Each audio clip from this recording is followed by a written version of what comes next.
En el nombre del Padre, y del Hijo, y del Espíritu Santo. Amén. Queridos amigos de San Miguel, una vez más nos reunimos para adentrarnos en el jardín de la palabra de Dios. Es un jardín muy especial, con una variedad inmensa de flores, con una variedad inmensa de macizos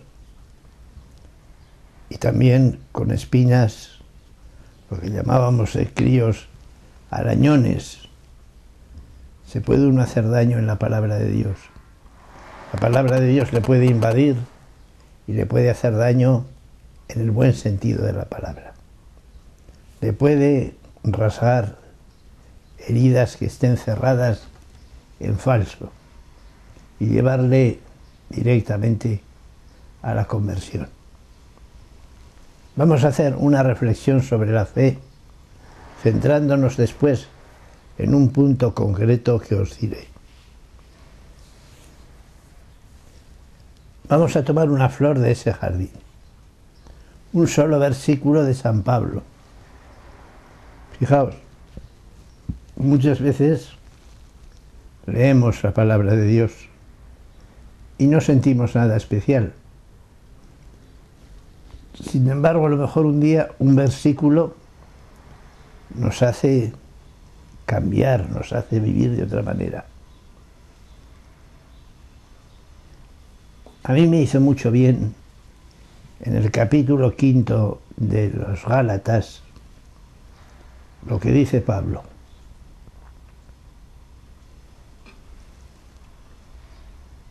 Para los que seguimos a Jesucristo, estar o no estar circuncidados no tiene la menor importancia. Lo que importa es una fe que se pone en movimiento en el amor.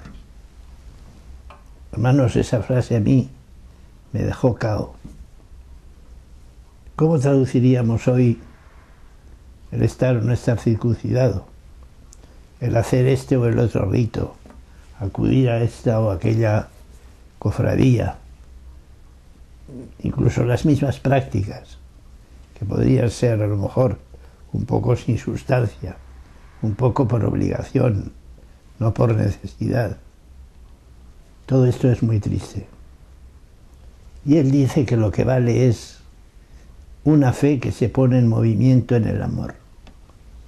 El que tiene fe tiene amor. Ahí es donde vamos a comenzar nuestra reflexión. La fe, en primer lugar, es un regalo de Dios, un don del Señor. Nosotros no tenemos ninguna opción a tener fe.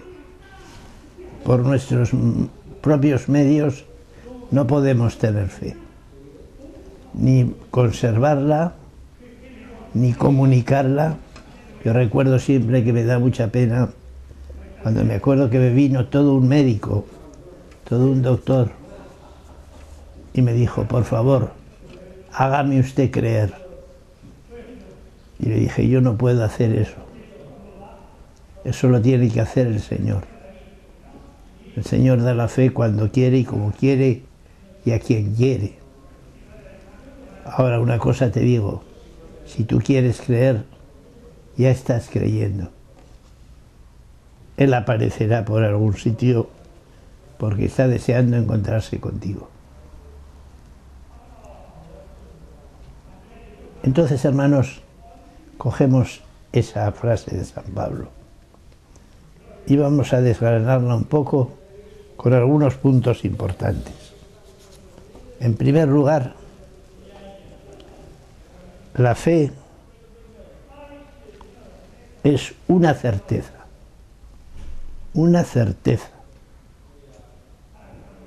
pero una certeza en este regalo que el Señor nos da. Al fin y al cabo no sabríamos explicar por qué tenemos fe, por qué seguimos creyendo. Bien, nos vive el ambiente Pero si yo me meto dentro de mí, digo, ¿yo por qué creo? Yo no sé explicarlo. Pero la fe es una certeza. La fe no es decir, hombre, algo tiene que haber, porque este mundo, porque tal, porque las galaxias. No es eso la fe. La fe no es tampoco las devociones. La fe no es tampoco rezar no sé cuántas oraciones al día. La fe es otra cosa. Eso puede ser una ayuda de la fe, una partecilla de la fe. Pero la fe es la certeza. La certeza, ¿por qué? Porque me fío de la palabra de Dios. Claro, muchas personas ni saben si existe, pero ahí hay un misterio muy grande. Porque te encuentras con personas que parece que son unos descreídos, y sin embargo en el fondo de su corazón tienen una inmensa llama de fe.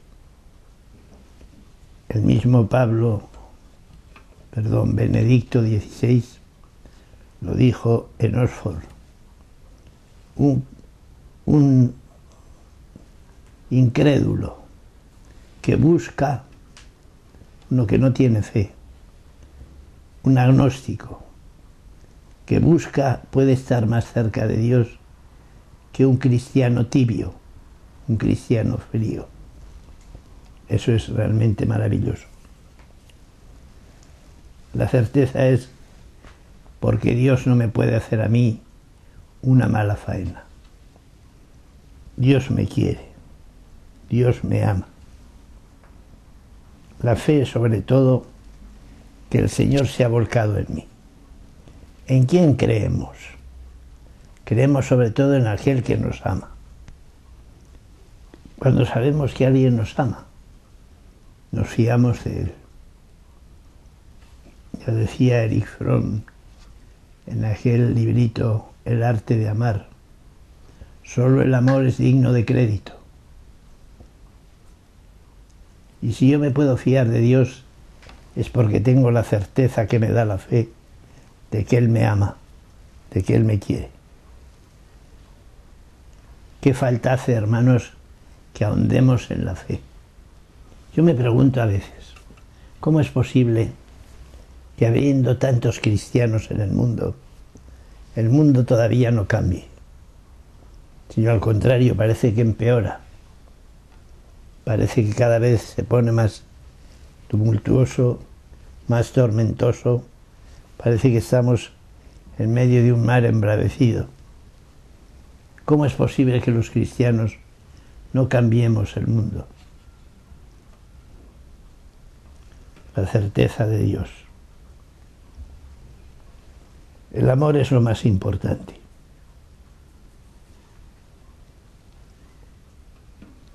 Si no amamos al prójimo, a quien vemos, ¿cómo vamos a amar a Dios a quien no vemos? El que cree tiene que amar. Si no ama, su fe, según dice Santiago en su epístola, la fe sin obras está muerta. Y además alude a la vida del cristiano, que es la caridad del amor. Si se os acerca alguno carente de alimentos y de ropa, y le decidís con Dios, y no le remediéis, ¿cómo podéis decir que el amor de Dios está en vosotros? Lo primero que tiene que producir la fe es amor. Amor. Cuánto malo está apareciendo, hermanos, a consecuencia de la crisis. Cuántas personas que se han olvidado muchas veces de que lo suyo no era suyo. Eso es muy importante. En un pequeño librito que yo escribí, me hago una pregunta.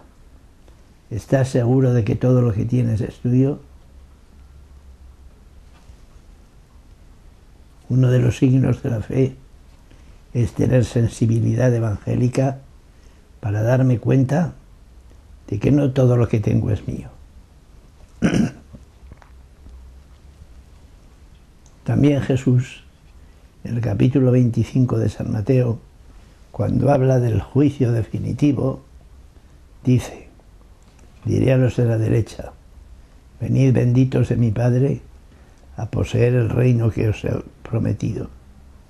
Porque tuve hambre y me disteis de comer, tuve sed y me disteis de beber, estaba desnudo y me vestisteis. Podíamos añadir, me desahuciaron y me solucionasteis el problema. Y cuánto bueno está apareciendo por este mismo motivo. Cuánto servicio, cuánta limosna oculta, cuánto desinterés, cuánto servicio gratuito. Qué hermoso, hermanos. Trabajar por los demás porque tenemos fe. Recuerdo que en la televisión apareció un comedor de esos de auxilio a los sin techo, y había un señor ya mayor que iba todos los días a hacer la comida y luego a servirla. Y una periodista le preguntó: ¿es que pertenece usted a alguna congregación? Dijo: no, yo estoy bautizado. Y como estoy bautizado tengo que servir a los que más lo necesitan. Qué importante esto, hermanos. Si no amamos al prójimo a quien vemos, ¿cómo vamos a amar a Dios a quien no vemos? Sigamos adelante. Vamos a ver la fe en la Iglesia. Mirad, cuando el Señor se marcha de su presencia humana de entre nosotros, deja una sociedad que yo la equiparo a una especie de cámara frigorífica donde sus obras, su persona, se conservarían inalterables. Habréis adivinado que eso es la Iglesia. Y sin embargo, es la Iglesia muchas veces la que da un testimonio distinto de lo que daba Jesucristo. A ver, estamos todos contentos con el Papa Francisco y vemos que es muy importante que haga signos de pobreza y de acercamiento. No quiere decir esto que los demás papas hayan sido un desastre. Ha habido tiempos en la Iglesia en que el mismo papado era un antitestimonio contra la Iglesia. Pero la Iglesia sigue a pesar de los papas, y a pesar de los curas, y a pesar de tantos fieles fríos, y de tantos que la denigran. Esa Iglesia que Jesús fundó, qué bonito es que en el mismo capítulo donde se pone que el Verbo se hizo carne y habitó entre nosotros, el capítulo 1 de Juan, a continuación pone la conquista de Jesús de los primeros apóstoles, que fue por experiencia. Jesús va andando y ve que alguien le sigue. Se vuelve y les dice: ¿qué buscáis? Maestro, ¿dónde vives? Venid y lo veréis. Y dice que se pasaron toda la noche con él. Eran Santiago y Juan. Pedro, Santiago y Juan. Y después esos se encuentran con otros y les dicen: hemos encontrado al Mesías, es el hijo de José de Nazaret. Y aún hay alguno que dice: de Nazaret puede salir algo bueno. No se imaginaban que Dios pudiera haberse hecho hombre. Una flor preciosa también que hay en el jardín de la palabra está en Gálatas 4:4. Esa es una flor además especialmente perfumada porque hace alusión a la Madre, a María. Dice, en la plenitud de los tiempos envió Dios a su Hijo, nacido de una mujer. Ahí está dicho todo. Ahí está concentrado todo lo que es la encarnación, la mariología, la salvación, todo está concentrado ahí. Es otra flor importante. Pero la Iglesia para nosotros muchas veces no es más que las paredes del templo. Eclesía es convocación, eclesía es reunión. Y muchas veces en la Iglesia nos metemos en un banco y nos damos cuenta que no conocemos ni el de la derecha ni el de la izquierda. Y a la hora de dar la paz, hacemos un gesto puramente de educación y le damos la mano. Pero no le damos la mano diciendo, todo lo mío es tuyo, estoy dispuesto a morir por ti. Hombre, es que eso tampoco hay que decir. Sí, hermanos. Si no, ¿dónde está la comunidad de Cristo? Y a veces no somos en las Eucaristías, en las asambleas litúrgicas, no somos más que una yuxtaposición de bautizados. Estamos unos junto a otros, pero parece que no nos une nada, cuando en realidad nos está uniendo algo mucho mayor que los lazos de la carne y de la sangre.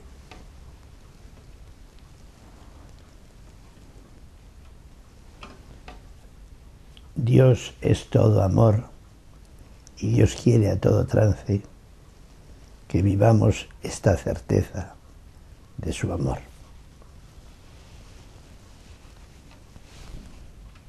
Continuamos un poco. Fijaos cómo podemos calibrar el amor con que se ha volcado Dios en nosotros. Fijaos el mismo panorama de la oración. En la oración yo me puedo acercar a Dios. Dios quiere que me acerque a Él.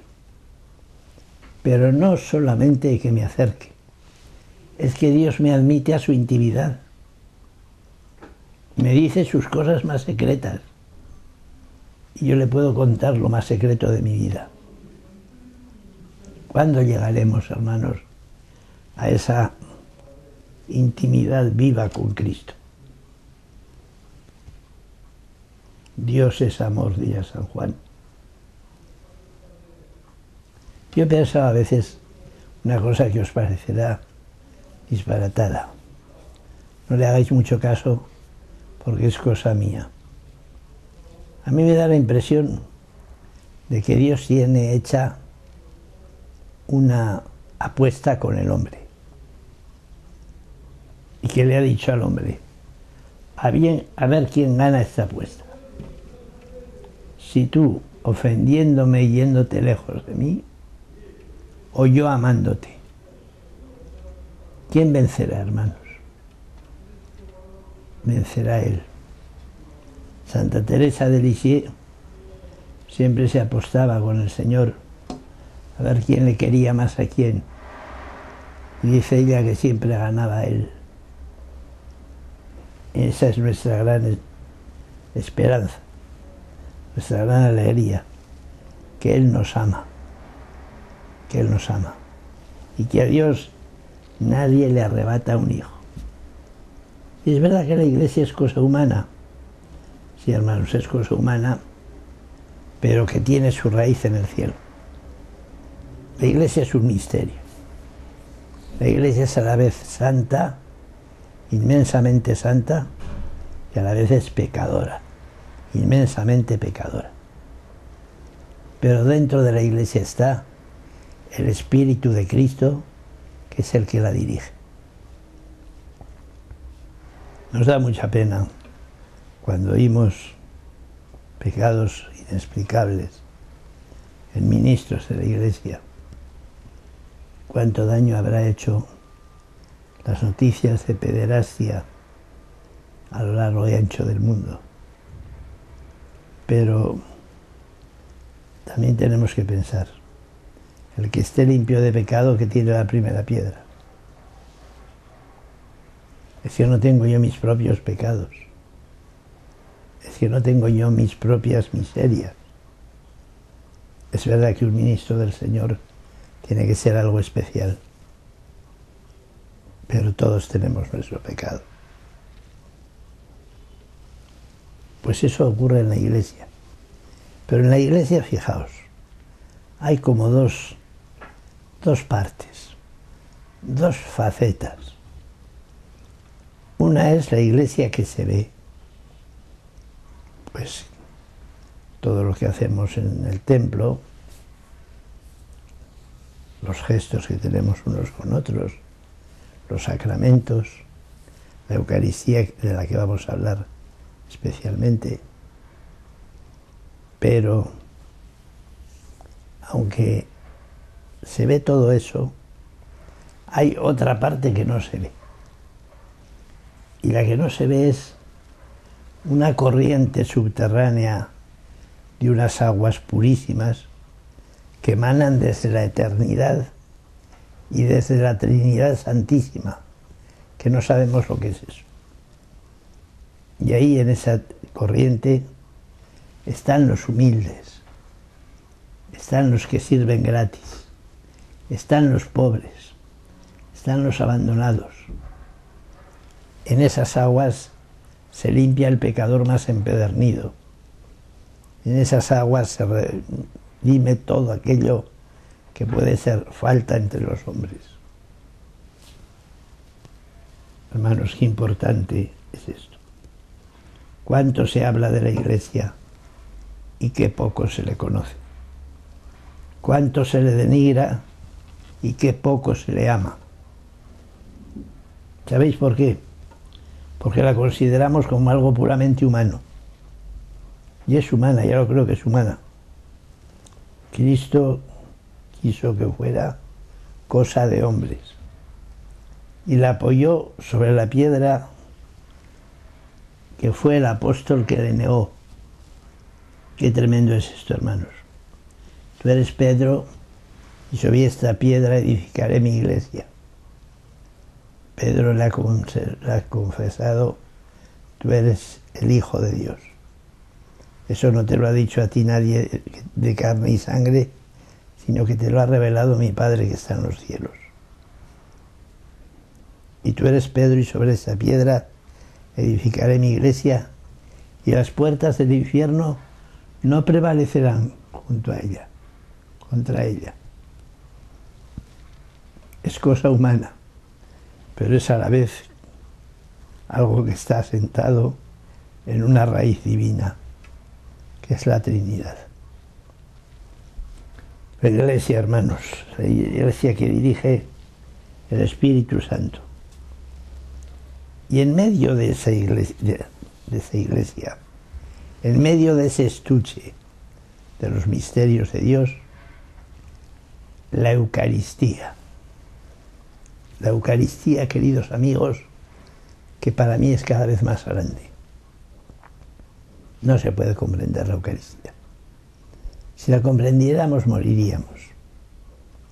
Si el Dios omnipotente no podía tomar conciencia con un ser humano, ¿cómo es posible que el Dios de las galaxias, el Dios del átomo, el Dios omnipotente, omnividente, omnipresente, esté en un pedazo de pan que se lo pueda llevar el aire? Y ahí está, sobre todo por tres motivos. Primero, es el motivo de estar cercano al hombre, la cercanía, pero una cercanía hasta el absurdo. Ya dice Juan en el capítulo 13, habiendo amado a los suyos que estaban en el mundo, los amó hasta el extremo.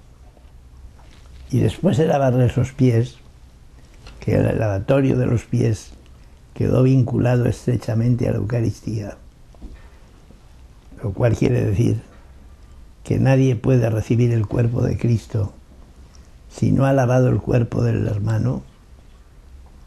¿Os acordáis de la frase del Papa Francisco el otro día, definiendo a los pastores, a los sacerdotes y a los obispos? Dijo que el pastor tiene que oler a oveja, tiene que mezclarse con las ovejas, tiene que estar manchado de las miserias de las ovejas. La cercanía, la Eucaristía, la cercanía. El domingo, día en que el Padre espera, como si nos hubiera dicho: ven el domingo que comeremos juntos y hablaremos. Esa es la Eucaristía. En segundo lugar, la Eucaristía es un sacrificio que fue cruento, incruento en la última cena, cruento al día siguiente e incruento por todos los siglos. Un sacrificio que el Padre se ofreció a sí mismo.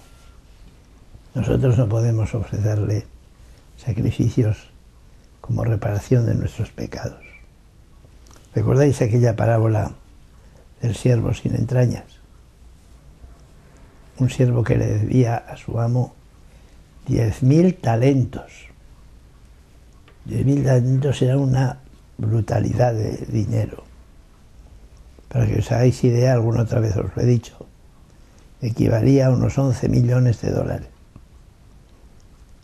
El evangelista ha puesto el acento en la cantidad para que se vea que aquella cantidad fue impagable, que no se podía pagar. Y entonces el amo escucha la súplica indefensa de aquel hombre que no le puede pagar y le perdona la deuda. Y luego encuentra él a su consiervo que le debía una bobada y lo ahoga contra el suelo diciendo: devuélveme lo que me debes. Esto es lo que ocurre con nosotros también. La Eucaristía. La Iglesia gravita en torno a la Eucaristía. La Iglesia está sostenida por la Eucaristía. ¿Cuándo comprenderemos esto, hermanos? No hagáis nunca de la Eucaristía un acto piadoso. No es un acto piadoso. Es mucho más que un acto piadoso. La Eucaristía es la inmensidad de Dios hecha alimento para comerla a los hombres.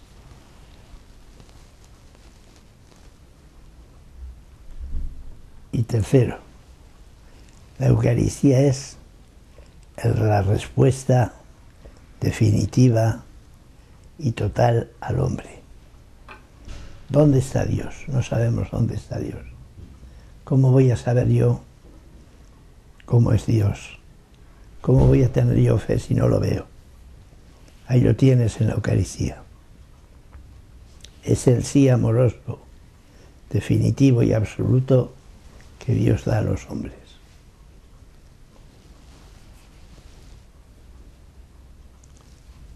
Vamos a valorar la Eucaristía con toda nuestra alma. Vamos a arrastrar a la gente a la Eucaristía. Pero no por obligación, por favor. No por obligación. ¿Tiene obligación el novio de salir con la novia? Ninguna. Pero no tienen más remedio que hacerlo. La misa para nosotros es algo sin lo cual no podemos vivir. Eso es importante. Una reunión como esa ha de celebrarse viviendo la presencia adorable de Jesucristo bajo los velos del pan y el vino, que es la presencia del mayor amor del Padre a los hombres. Y con la fuerza de ese alimento, volcarse en los que más lo necesitan. Hermanos, vamos a entrar en la Eucaristía profundamente en este año de la fe. Es que comulgo y no siento nada. No te apures. El que tiene que sentir es él, sin escrúpulos, sin miedos, sin dudas. Si me tengo que confesar, pues cuando puedas te confiesas, pero no dejes de acumular, no dejes de recibir al Señor. Es que el día que no le recibes, le haces una faena. Yo que te esperaba, yo que quería entrar en ti, y luego ser consecuentes con lo que celebramos en la Eucaristía. Uno que participa en la Eucaristía no puede ser rico. Uno que participa en la Eucaristía no puede ser impuro. Uno que participa en la Eucaristía no puede vivir un cristianismo frío, tibio, porque es que Dios se le acerca y con esa fuerza tiene que caminar por el mundo. Esto era lo que yo quería deciros en esta tarde, pero ahora voy a hacer un epílogo, una especie de digresión que va por otro camino, pero que viene a parar al mismo punto. Voy a hacer un epílogo para catequistas. Hay catequistas. Si me estáis escuchando, prestad atención, porque a mí vuestra misión siempre me ha traído por la calle de la amargura. Catequistas somos todos unos de otros. El testimonio que damos unos a otros es pura catequesis. Pero me refiero al hombre, la mujer, la joven, el joven, que tiene una sesión de catequesis todas las semanas con chicos de comunión, de precomunión, de confirmación, de lo que sea. El catequista es una persona importantísima en el panorama de la Iglesia. Veréis por qué. El catequista es el engendrador de la fe y los cadáveres no engendran. Os voy a decir una catequesis plástica que hice hace unos días con un grupo de chicas que vienen los viernes a que les dé un poco de catequesis. Hicimos una catequesis plástica de esta forma: un recipiente con agua y 4 vasitos no muy grandes y una esponja. Mi tesis era que para llenar a los demás hay que estar muy lleno de Dios. El catequista tiene como misión transmitir a Dios a los demás. Hicimos lo siguiente: mojamos la esponja en el agua un poquito y la exprimimos en un vaso y apenas se llenaron 2 dedos. Pero la exprimimos y la empapamos del todo, y aquella esponja tuvo agua para llenar los 4 vasos.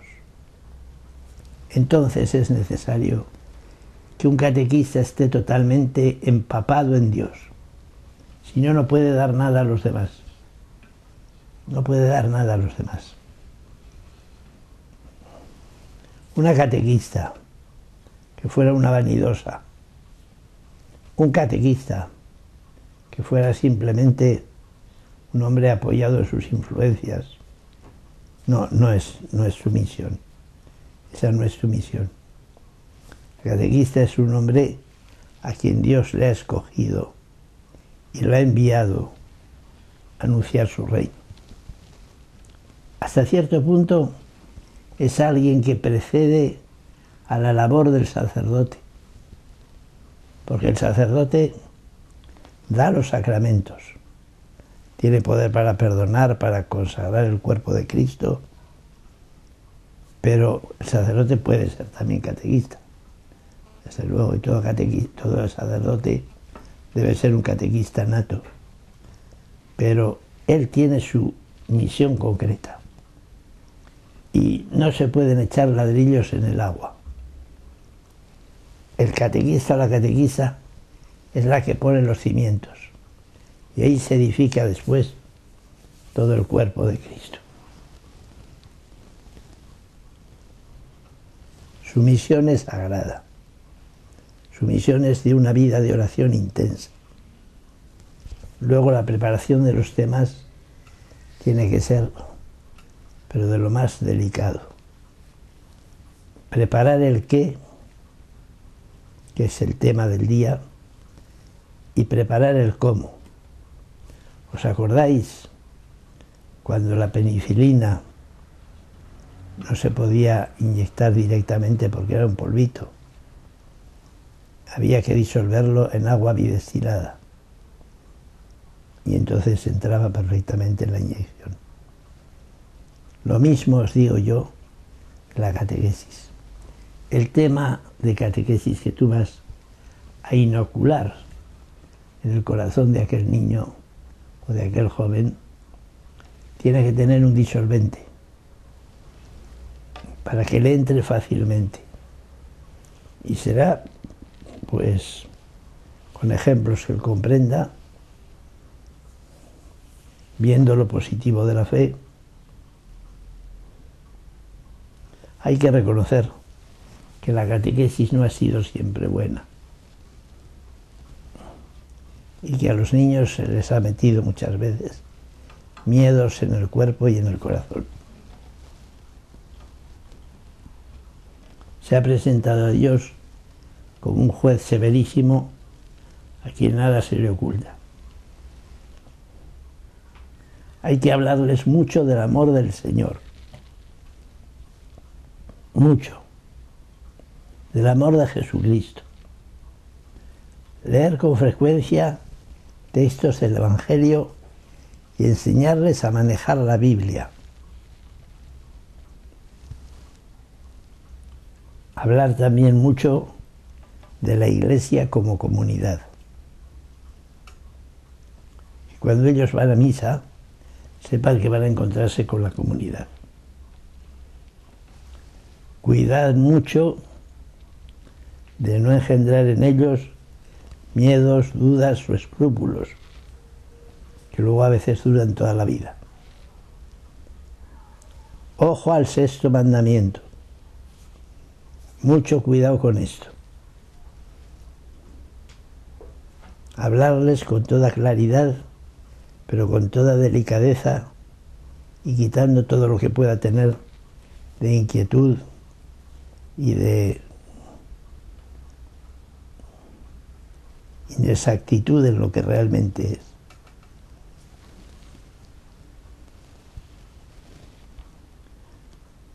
Atender también individualidades, no a todos igual, cogerlos por separado alguna vez, hablar y conocerlos. Cada uno es hijo del ambiente de su casa. Hablar con los padres. Cada niño y niña es distinto. Y sobre todo lo que os he dicho antes, pensad que los cadáveres no engendran